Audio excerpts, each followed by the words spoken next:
What is up, fellow bench warmers? Welcome to your daily fantasy quiz.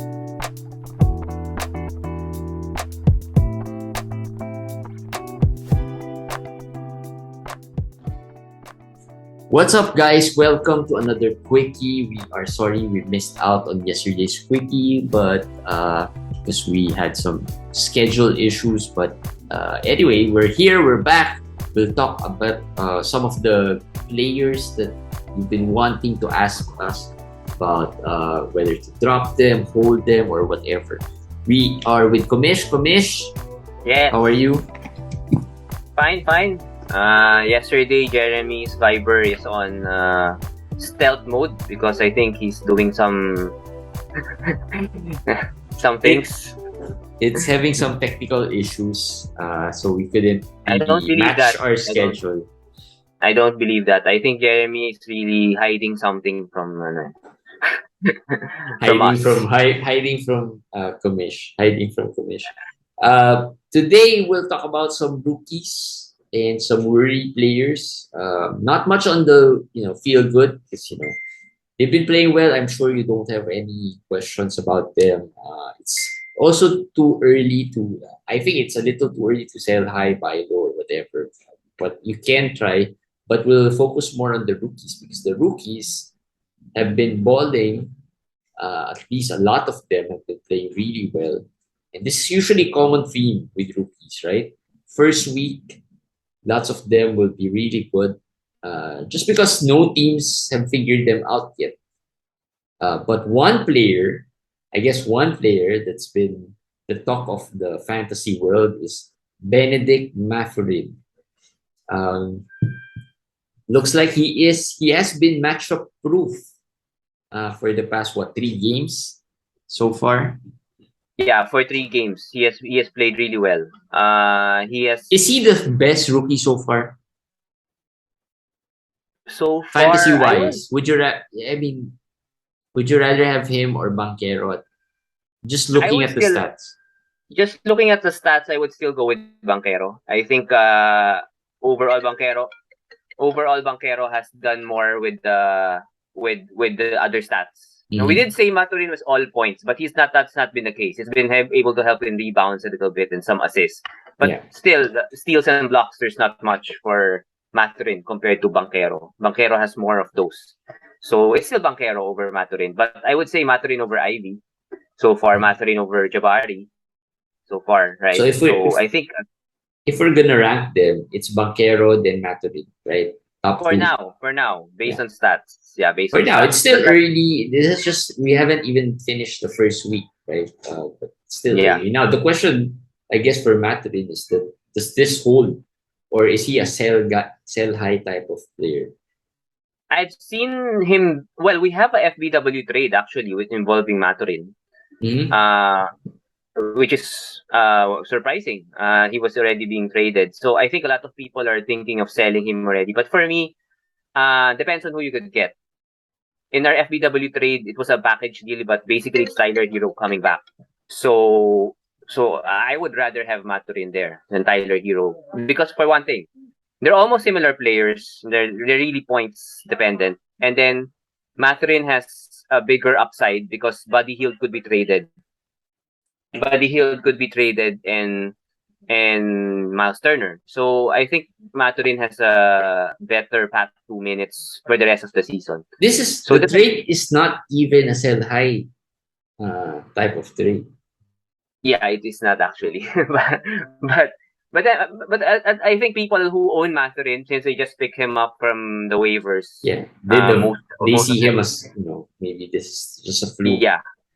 They're exploring deals, which is correct. You should explore deals, but I would say he's not gonna be this good, this efficient, because he's shooting 52% from 3. Yep, 52% from the field, 52% from 3, and I think around 75% from the line. Yeah, I think that would fall. The 3 points, the field goal. So if you can get somebody who is more well-rounded, I think. Then I would be okay with selling Maturin because the fact that he's not all points, but he's mostly points based player. Which is also hard to get. a category that's hard to Yes, get. yes. So that's where the Agree. value is. Now, Banquero's been solid. I think he's been hearing all the preseason chatter about, Mm, Jabari being better than him, Keegan being better than him, and been very silently, quietly has just done his work. I mean, no hype. Banquero looks like the type of fantasy player who can be categorized into the boring category, but efficient and effective. um, his game, well, yeah, in the fantasy setting wise, his game is solid. Solid. He rebounds more. He scores consistently, even if he shoots the ball. Even if his shot is not falling that game, he still can get his points because his usage rate is high in Orlando, and he gets to the foul line too. Yeah. He's averaging around I think around 9 free throw attempts a game, and he shoots pretty solid around 80%. So that's also a big plus for Banquero. And so far he's been able to help in blocks. So overall, he's been solid. These are the things that I think Jabari hasn't been able to figure out. Yeah, here Banquero, now since you mentioned Jabari, Jabari's been the hype guy already. I think he yeah, had a really good preseason. Not that Banquero didn't have a good preseason, but I think people see Jabari having a higher ceiling, a higher upside. I think that's where the value of Jabari lies. I mean, not really on what he can do now, but what he can really do later on. But I think Banquero was more ready for the NBA game. Jabari now, he is a bit of a worry player for me. I've mentioned it in Twitter that his value just is so dependent on Kevin Porter Jr. and Jaden Green. I think yeah. that's where the problem would lie about Here's the Jabari. deal. Here's the deal with Banquero and Jabari. People who went, especially experts, went to Jabari over Banquero because of how their college game and everything, how they were in college. Banquero is really a defender. No, Jabari is really a defender. Banquero is more of the scorer, Carmelo, Julius Randle Yeah, type scoring. But somehow the defense side of Jabari hasn't shown up in yeah, stats in the NBA. And when you watch it, you can see why. It's because he's really slim. He's really thin. Not Chet Holmgren thin, but he's thin, and he gets pushed around easily. So that might be a big factor why he hasn't been able to produce there. And in Jabari's case, as you said, KPJ, Jalen Green, they're taking all the usage. yeah. Jabari become a spot up shooter. And to point that out, Jabari hasn't had a turnover this year in his career. Zero. That's good, but that also means he hasn't been able to Touching the create ball his as own much. shot. Yes, yes. So the usage is way down, not being able to create, become a spot up shooter. And as a spot up shooter, he's not really that good. He is what, The field goal 30% has from been the three bad. point The line. field goal has been Very bad. bad. Very bad. 30% both on the field goal and the 3 point line. Zero steals so far. So those are Yeah. really worrying for me. And I would admit I was very high on Jabari, and I did not foresee that at least the steals or the blocks. Well, the blocks are there, 1.3, but I expected more steals, like 1.5 steals, 1.6 blocks, and I was expecting 1 to 2 3 pointers. So I was so excited for that, but yeah, it hasn't happened yet so It far. doesn't mean that it won't happen. It's just that Yeah, the chances of it happening become smaller as the weeks go by. Plus, we can already see how the usage of Kevin Porter Jr. and Jalen Green has been, and that's where it's really dependent. And if he doesn't produce the Herb Jones type of number last year in the defensive end, then that's going to be. In fairness to him, he's had nice games with it where he has a couple of 2 to 3 blocks. So the blocks are there, the steals aren't there. But other than the blocks, there's really not much. I mean, he scored better today, I think, or yesterday.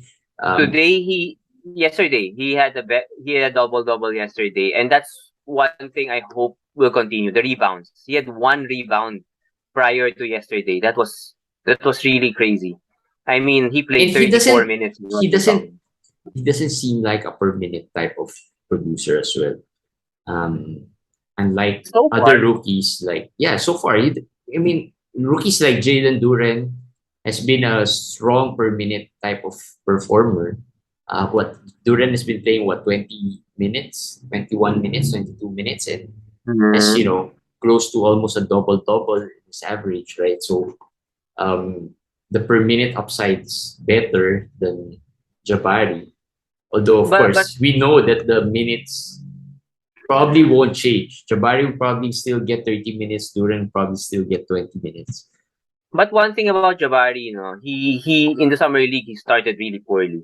He played better as the games went by. He improved. Yeah. I think with him, as we know, he's not ready for the NBA. We know his body is not ready.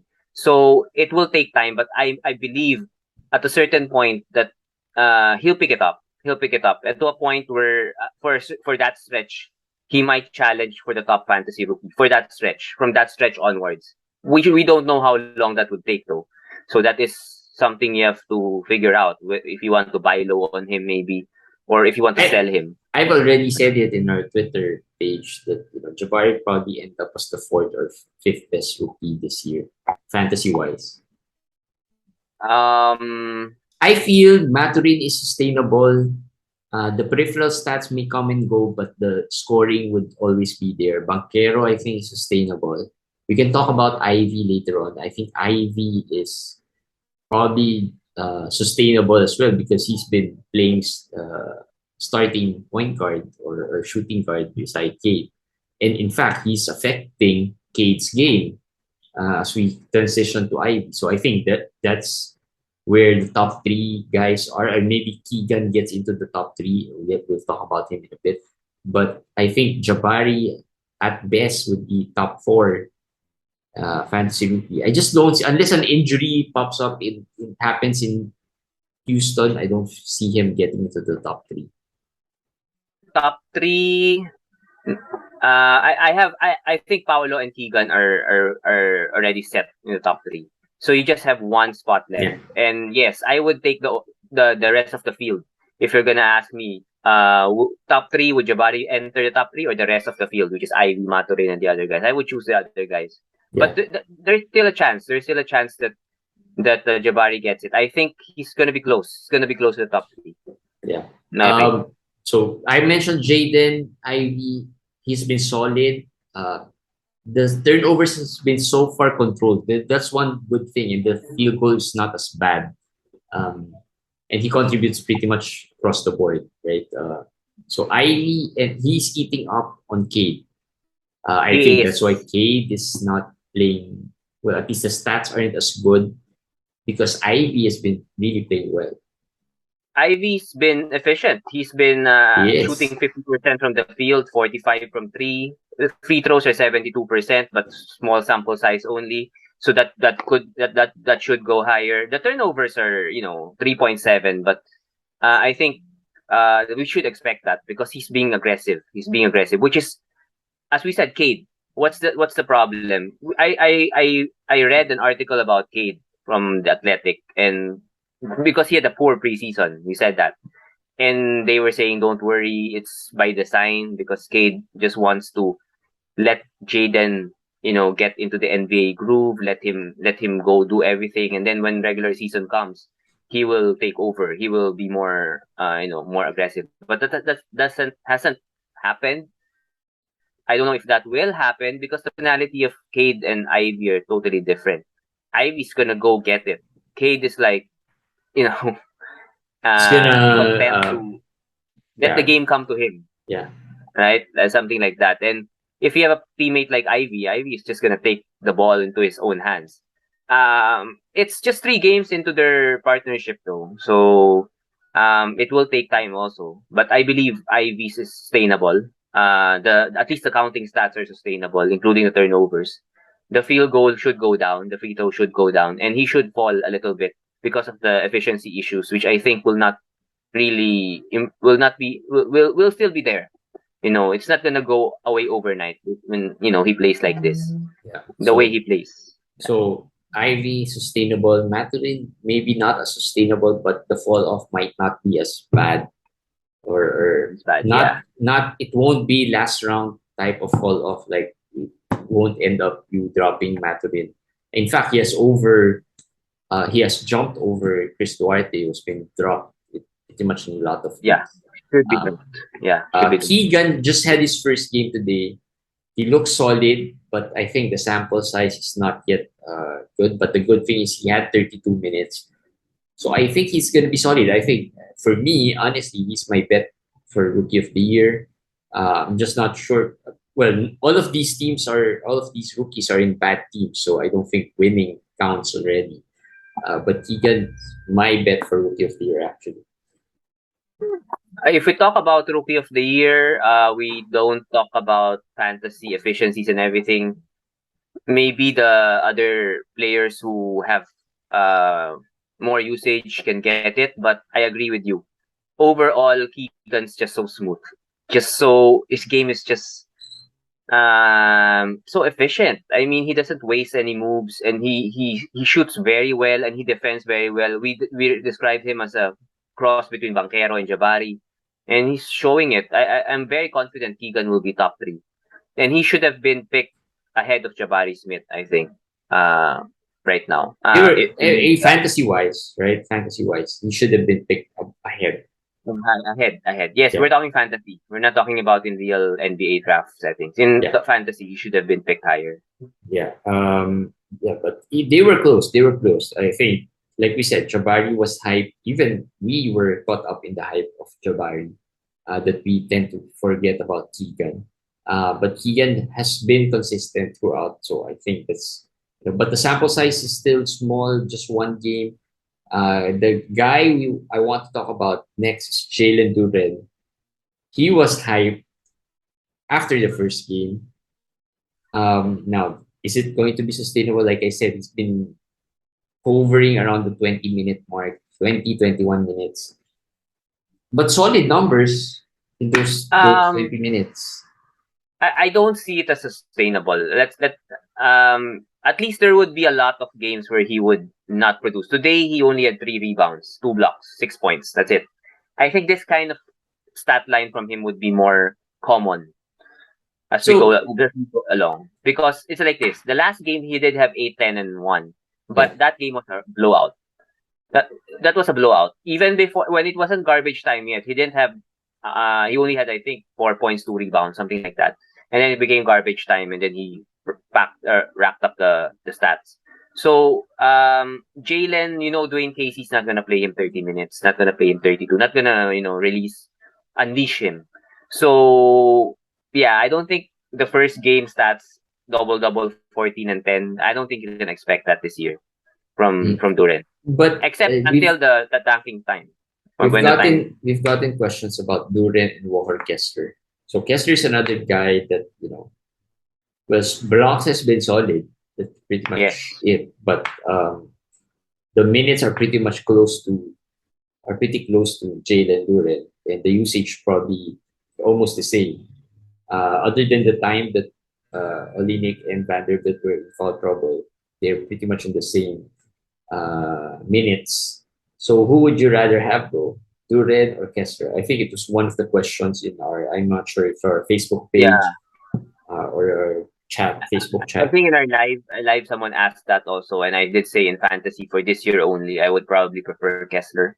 I think the Jazz will use him more, will not baby him as much as Jalen. Jalen Duren, he's gonna be a star. And when you have a star, teams tend to like take it slow with that player, try to develop some facets of that player's game. Or Kessler, sorry, but he doesn't look like a star for one. Number two, he's more of a role player really, but who can be a cornerstone of their defense. So they're just gonna let him play. And one thing about Kessler, he blocks more than, as you said, than Duren. So for this year, he should contribute more. The Are minutes the might be close, but he should block more and the rebound more. are these guys a hold in 14 teams? Yes, Walker and Duren are holds in 14 team. At least for Duren's case, until Bagley returns. When Bagley returns, that's another thing. When Bagley returns, you don't know if Duran will get 20 minutes. He might just get 5, 8 minutes. But at that point, maybe you drop. But for now, you keep him. You keep Duran. All right. For Kessler, I Kessler. don't I don't have I don't have any worries about him. There's nobody there who would take his position as a backup of Olinik. Yeah.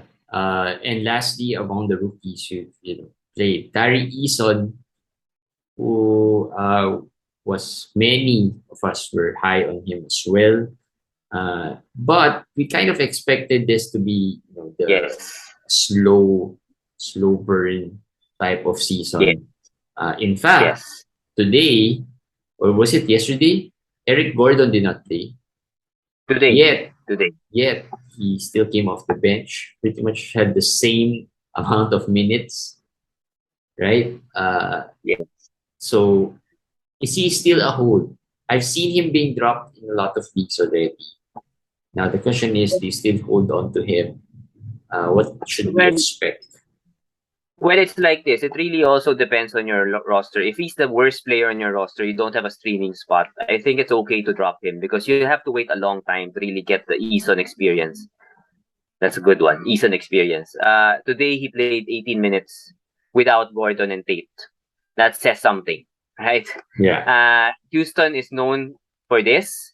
Sengun is not starting. Bruno started, then Bruno Got got hurt. injured. They started Garuba. So we were in this movie before. It's like a sequel or something. Sister Part two. movie of Part two. Yeah. not part two. This is like what you call that, a spin-off of the Sengun movie with Eason. So if he's your worst player, yes. But if he's not, then yeah, you could hold him. Like he's still in limited minutes. So. I mean, Yeah, he'll get so some. you probably get it from a stream. His stats are close to a streamer, Yeah. an average streamer, not the really best type of streamer that you can get. But yeah. But at least there are some positives there. I mean, doesn't turn the ball over, shoots the ball efficiently, helps in blocks and a little steals here and there. Like today, 1 steal, 2 blocks. Let's wait and give him a couple more games to really see his role and where it goes. But if Tate and Gordon comes back and he suddenly goes DNP or 5 minutes, 6 minutes, then I'll drop at that point. Yeah. But if you're struggling already and can't wait, it's okay to drop him also right now. In fairness to Tari Eason, he has been better than some of these guys that we're gonna talk about next. Yes. And even way better. So this is gonna be a quick one. We don't want to dive too much. Maybe we can just answer these in terms of do we hold them, do we drop them, or do we just stream their spots? So I'll mention some names who have been struggling. Some of our worry players. They're not they're not the top of the roster type of players, but they're more of the bottom type of players. But they're borderline. Should I hold or should I drop already? The first guy, the Anthony Melton. So those are the rookies. Now we'll talk about these worry players. The Anthony Melton has been the talk of the town. I've dropped my the Anthony Meltons. Drop, hold, wait. What do you see here? Drop. Melton is a drop. From a Melton lover, you that already says a lot. I thought they would give him the sixth man role. He is their sixth man, but they play Harden, Maxi, everybody else 35 to 36 minutes. There's just not enough minutes for him. Even today, Harden struggled. He only had 15 minutes, and that's against the Spurs, which I thought was going to be a blowout. I thought they're going to give him garbage time minutes, but it was close game. He had how many minutes? 15 minutes. So yeah, today was probably the worst. Today was the worst. In fairness, if you're gonna ask me, I have to be honest about it. I haven't dropped my Meltons yet, but only because I have so much injuries in some teams. So I can put a lot of players in my IL plus. So I don't have that much moves anyway. So I just added the streamers without dropping him. Yeah. If that makes sense. I don't know Yeah, if yeah. that It happens to does. It you. does. Yeah. Yeah. So I don't have to drop him because so many extra I roster think spots of because all the players here in the list, Milton is the easiest to drop, just because yes. of the usage. The next guy, Norm Powell, had a Mm, very bad game today, 1 out of 10, and we thought this will be the opportunity that he will have, considering that there was no Kawhi, no John Wall. He started the last game, even played better the last game, although not good, not fantasy good. Norm Powell, drop, hold, wait. I'll wait. uh Honestly, I have Norm Powell in a lot of my leagues. I'll probably wait. I have him only in one league, which is 16 team or 18 team. So I'll wait there. But this is the Norm Powell experience. We know this every year, right?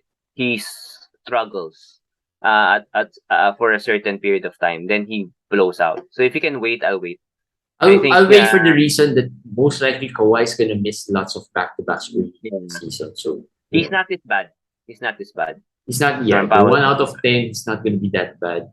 Hopefully he He's gives a little more than just scoring increase, because he can he's give three those. out of 18 for the year. Can't get any worse, right? Yeah. So yeah, So hold for a I'll hold for a bit. Mo Bamba is another guy. drop Drop. 10, He's 10, time 11 minutes a sharing with game. Bol No. Bol. He's even sharing minutes with Bol Bol, who has played Yes. well, even better Yes. than him.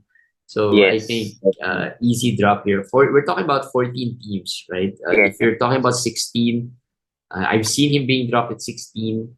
Mo Bamba, I'll drop him in 16. yeah. I'll drop him in 16. No matter how deep the league is, 11, 12 minutes a game is not gonna work. Cut it out Uh, for you. Bones Highland is the next guy. He's also Drop also. struggled. Yeah. This is also worrying because Jamal Murray didn't play yesterday, and he still didn't start, Yes. He didn't start, and and he there's played a less rookie. minutes. There's a rookie that is affecting him, which is Christian Braun. Christian Braun has. We knew Bruce Brown was gonna affect him, but now Christian Braun is also playing almost more minutes than him. Mm. And Mike Malone talked Christian Braun up about how solid he is, how good defender he is. That's not good news for Bones Island. If Jamal doesn't play and he plays 19 minutes, yeah, well, there's no other pathway But for for him to get now, minutes. do you think he's still a hold for now? I'm dropping him. If there's a chance to drop him and get somebody with higher upside, higher minutes, higher usage, I'll do it. All right. I'm not So holding. I'm not holding. Players like him needs minutes, and he's averaging 17 minutes this year. Not gonna cut it. Herb Jones. Hold. Drop. Herb Jones is a hold for me. No, it's a hold. Did you drop your Herb Jones? I dropped Herb Jones in a 12 team. Well, 12 team, yeah, maybe you can. 12 team is borderline, but well, we drafted him not thinking of scoring. The steals Yeah, hasn't come. I think he has 0 for the year, 0. Yeah. but yeah, but this is 2 games, so steals can be as we said very fluky. In But fairness, yes. over What 4 blocks I think for the year three or blocks 3? Yeah. overall, no steals, and just one 3-pointer. But I know what Herb can do. We know what Herb can do. Just needs to adjust to the new situation, maybe with Zion there. Lesser touches even more, but the minutes are there. He's averaging almost 30 Yeah. minutes a game. The minutes So are I'm not. there. That's the most important part for me. Somebody who like Herb, who we know can produce. The minutes are there. Maybe it's just a slump or a struggle or adjustment period. I'll give more patience to those players. Not like the Meltons, the Bamba, the Duarte, and the Bones. Don't get minutes. So how will they recover, right? Yeah. Yeah. Also, this also depends. Of course, what we're talking about is a vacuum type of discussion, right? These all depends on who's available there. Is it a better option if you're gonna drop this player? So, but in general, in a vacuum, you can hold on to her just given the TS minutes given to him. Onyeka Okongwu, Is he a drop? Okay, Onyeka, Hold? no, I hold. think hold. Okongwu's a hold. Okongwu's a hold. But people picked him very high, so they're gonna be disappointed. But he's a hold. Really? Yeah, Okongwu, I mean, if you pick in Hundred. our own league, he was picked around, I think, 110 or something. It was Yeah. high. I mean, 100, we said that's past 100, but that's still high. That's still, some people pick him 8th or 9th round. He was ranked in the top 100 for a time in Yahoo's Mhm. ranking before he dropped a little, but he was not in the 120s at all. So he's not a drop, but you will be disappointed if you expected Yahoo's ranking to happen. So Yeah. because people thought, Capella's coming down, it's Okongwu's time.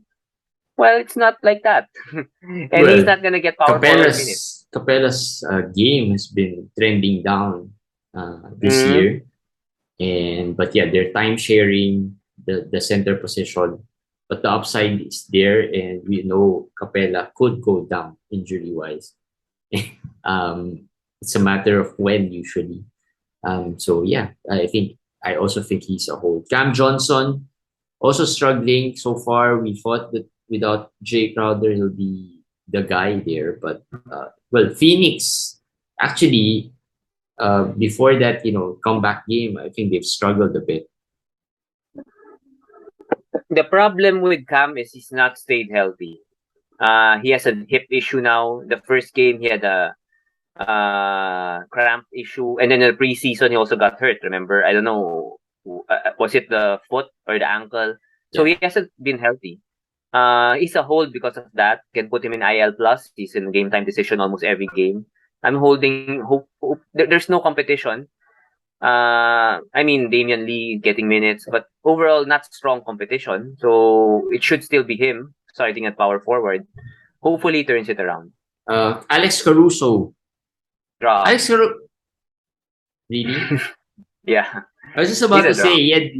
he had decent stocks numbers, and Uh, that's what you probably look for when you pick Alex Caruso. I'm not sure you're looking for points or scoring. yeah, the thing with Caruso, I'm just looking at the what happened when Naveen came back. He had 17 minutes. When Naveen was out, he's basically been a steal specialist. The problem Mm, is he turns the ball over a so lot. much. Yeah. A lot. He doesn't score. And the field He goal is sometimes bad. field goal is bad. Free throw is non-existent. He doesn't rebound or pass the ball as well. So what does he do? Steal. So if you're gonna drop Herb, it's easier to drop Caruso for me. He hurts you. He hurts you in so many categories and helps you in what? In steals. And now he gets 16 minutes a game because of Levine coming back. Yeah. There's no upside anymore. I'll drop him. Easy drop for Uh, me. right. Colin Sexton. Hold. Sexton's a hold. But again, like Cam Johnson, if you drafted him hoping top 100, might be disappointed for a while. A few more names. Jaden Suggs got injured again. I would assume he can be held on to in the IL slot, IL plus slot. You can put him in IL plus, right? Yeah, Yeah, put him there first. He had a great first game. yeah. If you can. But Yeah. it's this guy looks like a very injury prone type of player. I don't think luck is on his side so far. Last year was pretty much the same. This year, same story. Injuries derailing his season. But hopefully he can come back strong because Cole Anthony has been playing well so far, and Yeah. we don't even know if he can get that starting position back. But yeah, hold since you can put him in IL plus. Al Horford was disappointing because he said he's gonna play back to backs, and then he misses today's game because it's a back to back. But But this is an easy hold. I don't it's think a hold. It's a hold. Yeah. he is an easy hold. Which it's just that he hasn't really started well. As he didn't start as well as he did last year. But is today's game really because of the rest? That is the question. Because they could have easily said it's load management, but they said it's back stiffness. or lower back stiffness or something. So maybe he's not really feeling 100%. Yeah, maybe. Yeah. Maybe. And the Celtics are rolling, so I don't think they have this. They have this. I think they have this luxury of resting him, even on small injuries or small pain that he can feel, because the Celtics are probably the most ready team so far in the NBA. They've been really solid, going up against solid opponents as well. Who else in the list? Let me see. Harrison Barnes, Brandon, the last. Harrison Barnes. Yeah, Harrison All Barnes. right, we'll talk about Brandon Clark after Harrison Barnes. Harrison Barnes, one of our quote unquote favorites here. I've seen Harrison Barnes being dropped already. What's your Oh, take? really? Yeah. I think in 1 week, 1 or 2 weeks. In 12 teams, yeah, I'm okay with dropping Harrison.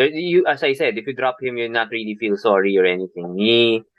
With Keegan coming in, yeah, even worse. Last year, at least he would score, but now that Keegan is there, he would be overshadowed a little. Usage will not be there, not as consistent. I'm okay with dropping Harrison Barnes. In 14 team, also okay, but depends on really who you could get as a replacement, because you can't stream 2 or 3 spots, right? If you own Barnes, if you own Melton, if you own so many of these players we're talking about, really tough to drop all of them at one point altogether. Maybe depends on who's available. Yeah. Also easy to drop Barnes because you probably pick him what usually he's Yeah. 130, 140, right? He's being picked there, so easier to drop him. Brandon Clark. So there's the reason why he's been falling on drafts. Yeah. Brandon Clark has become an afterthought. Today, I think he just played 16 minutes or 15, below 20 Yeah, minutes. and the funny thing, it's actually his best game of the season. I mean, that's how low he has been, how poor he has been this year. I think he had 8 points today. 8 points, 3 rebounds, a block or something, and that's already the best game he has had this season. There, 8 points, 3 rebounds, 1 assist, 1 block. That's already the best game he has so far this season. Yeah. What else can you say about Brandon Clark? Santi's time. Santi just stole his mojo. No, uh, but he has been a solid six man. Brandon Clark. Today, he was not the first to come off the bench. It was he Laravia, I think, or Roddy. Laravia, Roddy Laravia. Yeah, he's they're deep. They drafted well. They're deep. They have options. They want to see the other players, and it was a blowout today. They did. So yeah, that's the problem with Brandon Clark's situation right now. Yeah. Roto maybe, head to head no. Um, just quickly, baby. If we drop some of these guys, who are some of the guys that can? You think some of the guys that you can just add and be replacements? I mean, not just to stream their spot, like you said. If you have multiple of these guys, you probably look for replacement. Maybe some replacement guys in the waiver. I picked on the KCP side. He's been playing KCP. well. I Yeah. think he has the potential to consistently do it. The minutes are there. Denver's playing well. Plus, there will be games where Jamal Murray sits, and that boosts his value a bit. So I'm not really high, but if you're talking about between Harrison Barnes and KCP, or between maybe Caruso or KCP, I'd rather go KCP, who's been all over the waiver wire. Yeah, that's the problem. In 14 team leagues, there are really not much Options. options that are really for longer term. Maybe Terrence Ross because Suggs is injured. That's not a long term ad, but maybe a longer term than a streamer. Maybe for how long We don't know. Suggs will be out. Yeah, for how long Suggs will be out, maybe you can consider him. But the others are mostly like I've been talking about Dennis Smith Jr. If you Mm-hmm. can pick him up, maybe a longer term ad also because we don't know Rozier's situation. So that's someone to consider. Yeah. And then who else? The others, there's lots of question mark. I don't know what's Bruno's injury, but if it's gonna be long term. I like Garuba. I like Garuba over Bruno. So if they're gonna play Garuba 20 minutes or 22 minutes, maybe you could look at it in a 14-team setting. Yeah, if Werther's available, go Yeah. get Werther. Werther, I also like Werther a lot because of the usage he has. Plus he can contribute in different categories, not just the threes, right? Although the Aaron Fox's usage has been really nice and he's been playing really well. So I think that also contributes to Sabonis struggles and Werther. That can affect Werther as well. I was able to add Kelly Olynyk in one of our FBW Me leagues. too. He was dropped. Yeah, he was dropped. So that's another player you can consider. Derek White, I was also able to add. I know, he might not be as consistent, but I can see the San Antonio Derek White where he's not going to be that consistent, but at least he can give you, like yesterday, he had 3 blocks. So I think he can give you those numbers from time to time. Better than some of these guys, like Melton. Dillon Wright. Dillon Wright, The if you Wizards. need it, yeah. Nick Richards is low end, but well, if you need big man stats, well, Oubre is not gonna be available in your leagues. But who else? Not much really. Abdiha is one guy that might be available. Abdiha. Yeah, as well. might be available. Yeah, you could consider the Andre Hunter if you're dropping Harrison Barnes. They're almost similar players, but Hunter seems to be playing better. Yeah. So no loss there. Go with the hotter guy, the same stat set. And then, the others, you just look for who has the good streaming schedule. Right? All right. So yeah, that's it, guys, for this episode. It's a catch-up episode from the past couple of days, or at least a week in review, particularly for the rookies and some of the struggling guys. I know some of you are in a dilemma on what to do with these players. At least you get some clarity on what you can do, whether you're in a 14-team standard league, 16-team, and so on. All right. That's it for this episode of your daily fantasy quickie on a Sunday night here in Manila. And tomorrow is Judgment Day. We haven't said that word for quite some time now. So Judgment Day tomorrow, that's what we call the last day of the week in fantasy. Good luck to your teams. Hopefully you were able to stream well enough to give you a chance for tomorrow's game. And we'll see you guys again tomorrow. Bye.